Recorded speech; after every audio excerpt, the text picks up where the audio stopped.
you know, V5 switched on a little bit, which would be a nice takeaway to then say, hey, Shadow, go pick a different jungle. We're going to give Karsa the lease in this time around. Yeah, they'll lock that one in, especially with the Hecarim off the cards. Definitely that's a priority. But quickly, we see the Gwen come out.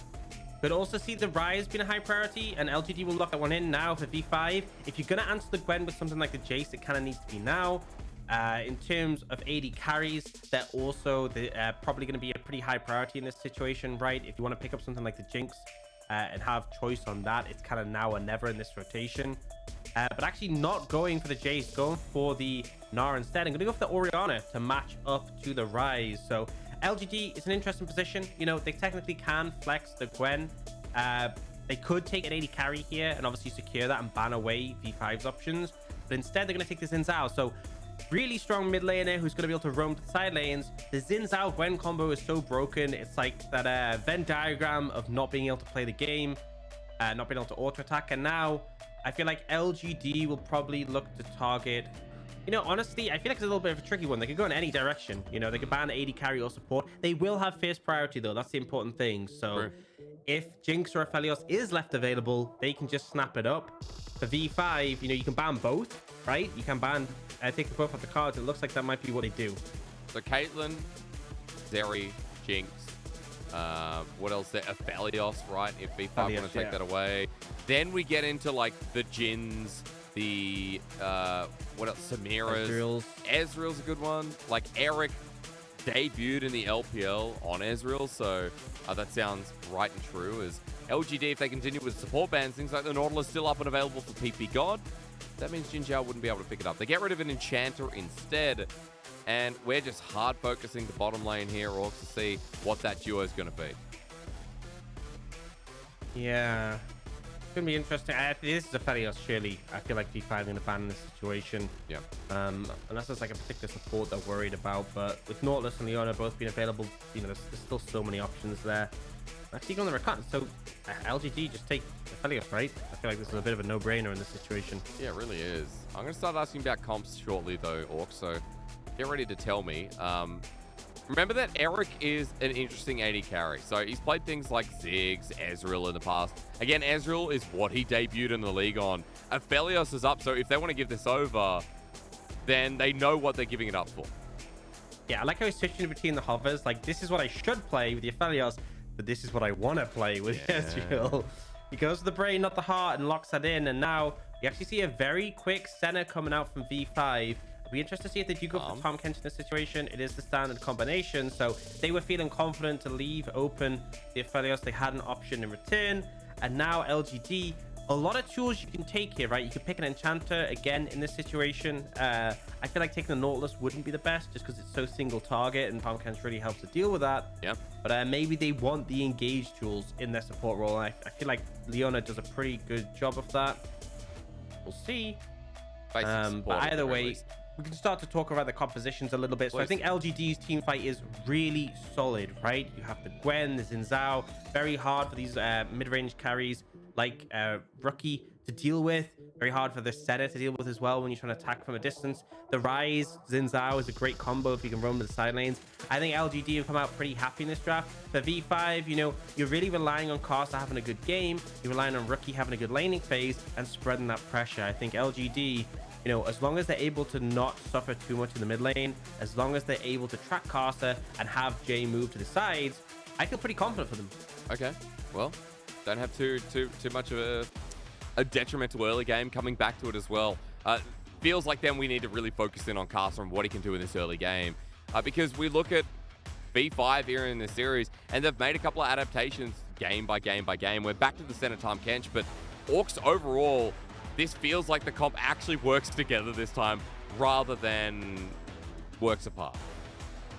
Yeah, I feel like you have such a good front to back, right? You have so much threat onto things like Senna and the Orianna. Yes, Tahm Kench can gobble them up, but it's like having the Zhao and the Gwen run at you is so threatening. The Ryze as well, hard to deal with. And they have that sort of strong late game damage from the Gwen and the Aphelios. I think it just syncs so well. You have a strong mid juggle who can lean the sides.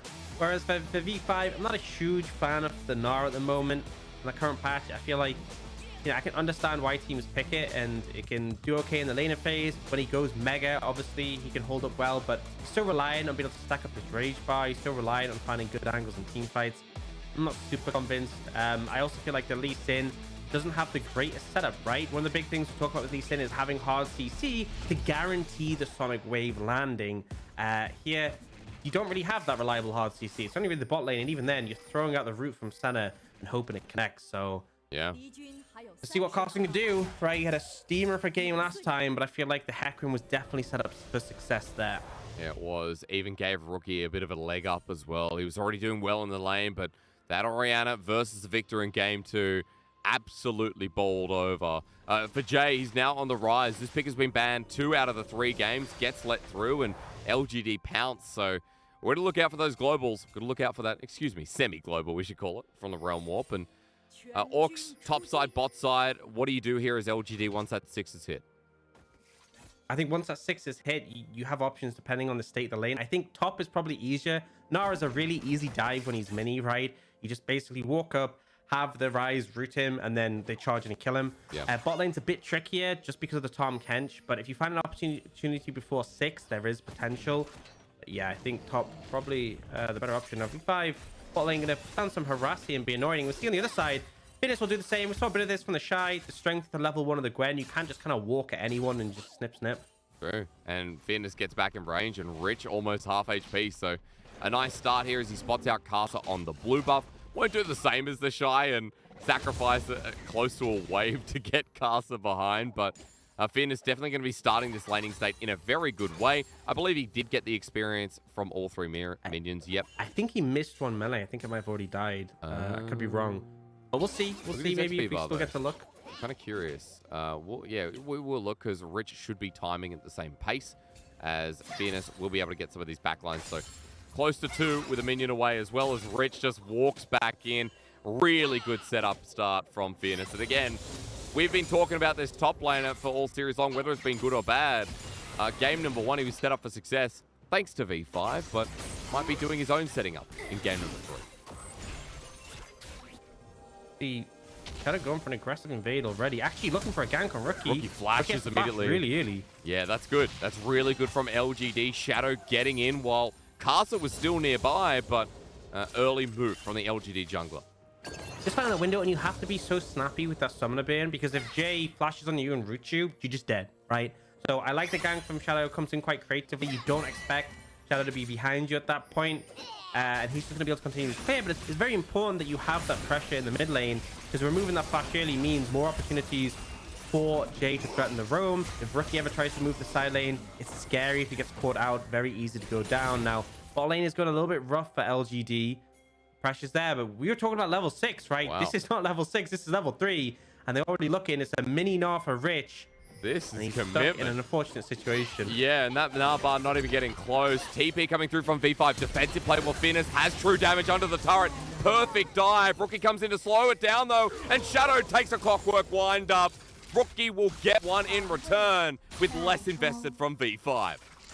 Yeah, and not the ideal person you want to take tower aggro. The perfect person would have been Jay, because he gets phase rush from the fight. He's obviously not the one in melee range. Could just run away, so not ideal circumstances. I don't think they really planned. They just rushed in.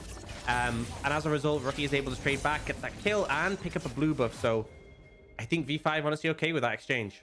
Really good tracking from turret aggro from Rookie. Gets a response kill, meaning he's in a great position. A Sonic Wave hits on Shadow. Level difference with Karsa, though, as he doesn't take the Sonic Wave. Fearness is on the way. J2. But there's no flash on either of these carries, so LGD can't follow further. Yeah, Shadow able to defend, and that's the thing with Lee Sin. Great execute damage, but not really that much 100-0. So you actually look at this. So Jay flashes in, but doesn't get aggro in time. The E has a little bit of a travel time, and then Shadow arrives. And again, like, look how far away Jay is already. Yeah. He'd been the one with aggro, would have been clean in a split second. Now he's going to engage coming in. Big knock up. Eric has to flash away. Ignite with the Sonic Wave. Karsa's Lee Sin, baby. We all know it well. A stretch line fails. Oh, you hate to see it, support mains. Absolute flop in the bot lane. Eric, you saw it underneath you, right? There's a clear indicator under your feet that the Tahm Kench is coming up, and he just steps on it, right? He could have flashed it. He could have tried to get away sooner. Critical error, and then JinJiao also missing the dredge line means that it's 2 easy kills. And I said I wanted to see Karsa having a positive impact in this game. Already doing a pretty good job of that. Yeah, again, 1-0-1, 2 out of 3 for the kill participation is a big deal. Another kill going over to a core carry in Photic. So 1-0-1 on the Senna. And even though it is a fasting Senna, in a great position for the bottom lane to play through. Aux, it's a 1k gold lead at 5 minutes. Once again, V5 are really ramping it up. ppgod's going to get cancelled with his back. And, you know, this is what we saw in game number 2. A different composition with the Hecarim, but still, we've got an early game jungler in the Lee Sin, so similar vibe. It's a good start. They need to continue this momentum. One big thing is Jay just hit level 6, so looking to see what they can do with a Realm Warp. That is going to be the advantage for LGD at this point. But again, it's a long cooldown, so they end up using it and it backfires, or they don't get an advantage. You're going to be in a situation where LGD are subdued for a fair bit. But overall, a solid start for V5. Definitely the sort of momentum you want to take and continue onwards. Again, if that Lee Sin gets strong, definitely a big facilitator. It's scary. I look at this in Zhao Gwen. I look at how they can sort of cause problems in the later stages. The further ahead V5 get now, the better they are going to fare. And again, like, you know, you mentioned that for LGD, if they're not too far behind in the mid game, then it's a really good news story. Aphelios as well, we know, is a great scaler. So even though Senna, infinite, Aphelios does such a good job. Also, I wanted to bring up the fact that Jay now has Realm Warp as LGD do this Dragon. So I think we're looking at the pivots that Jay can make. And you were talking that top lane might be a little bit easier. Well, Rich has his flash again. Bottom lane still have their summoners. What does it look like for you right now? I still think top is so easy, right? It's like, as long as Rich is mini, you walk on a tower, Jay roots, the other 2 dive on him, he dies, you walk out. It's so... Because the thing is, like, there's no CC from Rich when he's in mini. Whereas compared to the bot lane, right, there's the root from the Senna. Tahm Kench has his knockup, and also just the gobble from the Tahm. It's not available yet, but it won't be too long. And also, Tahm is just so incredibly tanky. I think it's a lot riskier to go for the bot lane dive. I feel like they can probably just continue it. But the concern is, if you do so, you leave your bot lane vulnerable. And Eric, JinJiao already have no summoners already in a potentially... Oh, look at this 2-man squad, though. On Shadow, he doesn't have ulti available. But Karsa does. No kick necessary, however, as Rookie shockwaves him to death. This 2-man duo from V5. Wheat Talker is looking for more blood. Yeah, and with the Tahm, it's such an easy dive. He has the ultimate as well to drop tower aggro. They might not even need it. Look, a 2-man kick. Yeah. Karsa, as slick as you like, but Eric under the turret is an Aphelios until he's not. 4 versus 2 ain't fair, and V5 plan to play it dirty. This is so funny. You look at ppgod, right? He cues them, gets tower aggro, and just stands there. And he's just chilling, just vibing. Just probably has his hands on the keyboard, just waiting to hit that shield button. Easy as it comes. And we talked about the dive potential of this Ryze. You really need to see them get the ball rolling. But with V5 killing Shadow, leading it, getting that pressure down already, they now have a really significant advantage. We'll get to see a replay off that. But yeah, just look at ppgod. Good tower aggro. He's just vibing. He really is. Eric trying to hold out as long as possible. You can see Jay was trying to walk down here, Aux, and get a Realm Warp as a counterplay, but wasn't there in time. Range was too far, and Jay just had to sit there and try and get turret plating mid. LGD do come back, though, and it seems like the reset's a bit quicker, meaning Herald starts as in the top lane. They want to bring the party. Rich just ulted as well. Needlework missing, though, on the double. Fearness gets nothing, while V5's bottom lane are whittling away at this turret. Yeah, they should be able to take this before LGD. It's still a full HP tower on the top side, so they'll be able to get this tower despite the fact LGD got the Herald. Yeah, it's only down 1 plate, so long way to go. And actually, Karsa's showing up here to try and potentially even defend this one. I mean, Shadow got low with a turret shot. He's at half HP. Doesn't have a Gore Drigger, of course, guys. 0 and 2. And that's a 2-0 Lee Sin, as even the teleport to stop the play. Shadow holds onto the Rift Herald, so the play is sent packing. And Aux, that means V5 get first turret blood. They continue pushing into the inner and the bottom side. It's 6 and 1. It's a 4K gold lead at 9 minutes, dude. This team is rampaging. Yep, they are really delivering well. And it really did come down to Karsa being a big proponent, right? Not quite 100% kill participation, but it's pretty close. And he's been delivering on this one. And it's just great heads up play, right? They know they've already secured the bot lane tower. They already had the pressure from Photic and ppgod that meant that the tower was low. So instead of committing resources bot to guarantee the tower, they manage to defend on the other side, and it subdues LGD. They still haven't used the Herald. They're not able to cash in, and until you get those plates, right, that massive gold deficit is going to remain a massive gold deficit. It is, because as we know with V5 in game number 2, they steamrolled over. Once they got the lead, once they pushed the laners behind, which, you know, sounds like a cop-out to say as a caster, but it truly was. Karsa running over Jay consistently and making sure that Jay couldn't play the game. We got the fights, and LGD never really stood a chance. At this point, Mythics are going to be up and available. In fact, I even see one for ppgod here with the Frozen Gauntlet. And that first Mythic of the game before anyone in LGD. There's going to be some more here for Rookie, even potentially for Rich. I'd say for Karsa soon too, as he's coming down to the bottom lane. Aux, Fearness is in a bit of duty. Sonic Wave taken, Gwen no longer immune. You press the W button, ulti against the wall. It was close. The fact that Rich almost... Wait, Rich, no! The minions, Rich! Survives. Ignite almost took him down, and he had to second guess that one.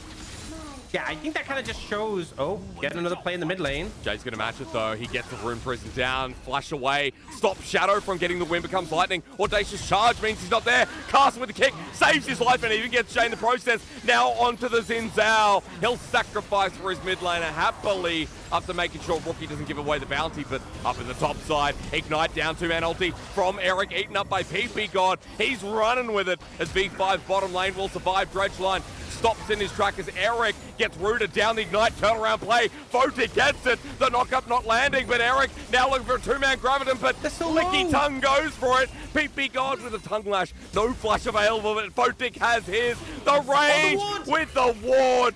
V5 outclassing all over the map. Yeah, we do see Shadow coming in here, but I mean, I actually think you don't have the damage. They're so hard to kill. Deceptively tanky.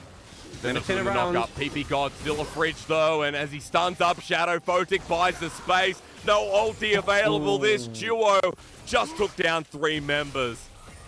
Absolute disaster. And we talked so much about this mid jungle, but Photic and ppgod kind of baiting Eric and JinJiao in right into the longer fight. The shielding from the ultimate, the Tahm health regeneration, the healing from the center, all these things coming together to allow them to win out the extended play. Karsa's looking for Fearness again. We saw how close this was last time. There's no needle work available. In melee range, Sonic Wave played well, gets the passive available, and gets that attack speed too. There's no further follow-up here, and Karsa showing that Gwens can bleed. Aux, this game, bit of a masterclass now. I'm going to take one out from Munchables, right? You know, he is a good guy, and nothing to do with this. I just need everyone to know. Okay, well, you know, you've worked with him, so that's probably why you feel that way. Munchables believes in mojo, and V5 this game, look at this. Pure mojo as JinJiao gets knocked up. Dredgeline, he flies through the sky, but with the movement speed, Photic in the range. Another auto attack needed. Now turning for Eric, but Shadow shows up. No one else from V5 is going to be a 2v3, but it might not matter. Eric getting auto attack to death, and Photic now launched on by Shadow. The 3-talon strike with Wind becomes lightning, and Audacious Charge to turn it around. They jump on Photic, but he gets the support. Eaten up by ppgod. This 2v2, ppgod and Photic. I see a triple P, and I absolutely love it. They just 2v3'd twice in a row, right? The LGD not Lin. They cannot handle this bot lane. It comes in mid. Okay, Jay's dead. Reminiscent of last game. Yeah, a bit of deja vu. We've been in this place before, and V5 now with 15 kills on the board. Aux at 13, almost 14 minutes. This team is screaming that game 1 will not happen again. Yeah, this might be the fastest game in the LPL Spring Split since last game. At this rate. Rich in a 1v2 though. Okay, I'm just holding my breath though, because V5 haven't really dropped the ball for about 8-9 minutes. It doesn't matter who gets the pick here at this point. Look at the scores. Look at the mythics picked up. After Photic and ppgod, again, triple P needs to be respected. Which replay are we going to get? We're going to get the first one. Yeah, I mean, it was just... Yeah, JinJiao not able to connect. I know he does actually connect the dredge line, but so low on HP. And then the problem is it's so hard to engage in the spot lane, right? The camouflage from the center, the constant healing. You can't jump on ppgod. He just melee checks anyone. And then you find this window where Shadow's gone on Photic. ppgod actually turns around to kill the Nautilus. in a little bit. And it's like, that's the window. But then suddenly this ult, and look how big the shield is, right? It's just ridiculous. Photic's fighting as well has to be respected. I love the target selection, and bit of story time here for all the audience out there. Photic, remember, on top esports with you. JinJiao didn't do too well. Shadow has the crescent guard. Photic is just running at people. This is a fasting Senna of dreams. Yeah, this is a very fed Senna for a fasting Senna. That's the thing. You're normally supposed to be down in gold but up in souls. I think Photic is going to be up in gold and up in souls at this point, doing so much damage. And you know, we saw the Senna Tahm in game 1. Oh, slick. But JinJiao's going to go golden. Photic, every hit is pain. Every hit is misery. 7-0 and 4 with the Kraken Slayer. Photic can do no wrong. Unless LGD deem it so. Fearness wants a flank, but he ain't getting that. A 3-man ulti comes through. The fight continues as Photic at half HP now. But remember, his Q is going to heal him up nice and fruity as they move towards the inner turret yet again. So they're just going to keep applying the pressure. There's not really much LGD can do to try and engage. They'll easily be disrupted, and okay, looking for it now. JinJiao has a death wish. Yet LGD definitely want to lose this game a little bit quicker. So in ppgod and Photic go. And Aux, you know what? This is just going to be, I don't know. They set the record at the start of the series. There's a chance they could get even shorter than 21 minutes. Yeah, I really think they can on this one. They're so far ahead. And the thing is, they can just keep pushing. There's so much sustain, so much shielding. They are going to back off and play it safe. But it's like, you know, even if you find the engage window, you're dealing with all the shielding and healing. The Tahm Kench ultimate just completely shuts it down. And I mean, this is just extreme. It's 11,000 gold lead at 17 minutes. Look at the bot lane. 0, 11, and 0, right? It's not, they don't have an assist. They don't have an assist at this point. Aux, you're up. Just walk us through another one of these replays that we keep going back to back. Yeah, I mean, the shockwave's down, so like, hey, maybe that gives us a chance. The Dreadstone hits Tahm Kench. He's a fridge. You know, damage comes back. Bye. Later. Damage, dude. It's nuts. Oh, God. Good to see, though. Good to see from V5. I think we needed this after game 1, after they attempted a draft that, I know we keep coming back to it, but I use the word cohesion, where it didn't feel like Corki mixed in with the Renekton, Sejuani, and it was like, well, how does this all piece together? V5 didn't really have a clue, and they looked out of sorts.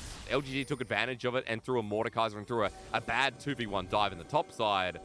LGD were able to take over, but in the last 2 games, V5 have shown us where this top 4 spirit comes from as JinJiao cries into his hands.